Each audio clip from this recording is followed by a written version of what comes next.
In the Shattered Veil, we had the return of the Raygun Mk2, and thankfully for us, we don't have to worry about getting it from the box every time because there's actually a side quest to get one for free. And at this point, I'm sure we all know how to do it, even I've made a guide on that. But even knowing how to do it, there's still one step that is so annoying to do, and you guys know exactly what I'm talking about. It's when you get that 4-letter word and you have to bring it to the chalkboard and then decipher it. And to be honest, the deciphering process isn't that complicated, but it is really easy to mess up, and if you do, this could require you to flip the round in order to attempt again. But more importantly, it's just super annoying to do.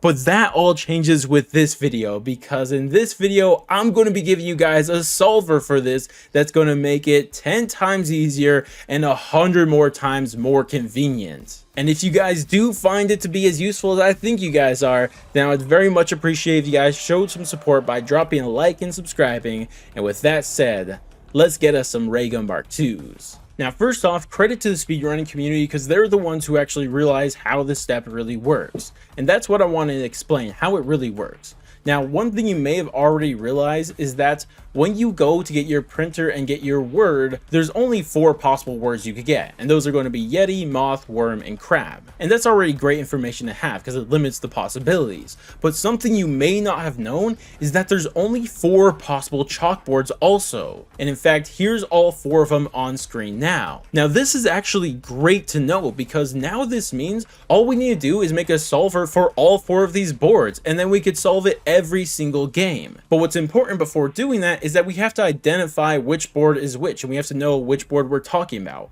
And how I figured would be the best way to do this is just do it how you read. You start at the top left corner, and that section of letters is going to be the way I identify it. For example, this board here starts off with A-I-O-U-Y, and so that's going to be the A-I-O-U-Y board. And if we look at the other boards, we can identify them by the B-C-D-F board, the E board, and then finally the complicated one with the O-S-T-U-H-J-L-D board. And with our boards identified and our words known, we can now look at the solver. And here it is. And if it wasn't already obvious how this works, let me give you an example. Let's say that the word you got is going to be Yeti, and the board you got is the A-I-O-U-Y board. Well, that means that your code is going to be 5785. But another example, let's say you got the E board and your word is moth. Well, this means your code is 7394. And with that, I think this should all make sense how to use this solver. And feel free to screenshot this and use it for all your future games to make this 10 times more simpler for your future games. Now, this is already useful enough on its own,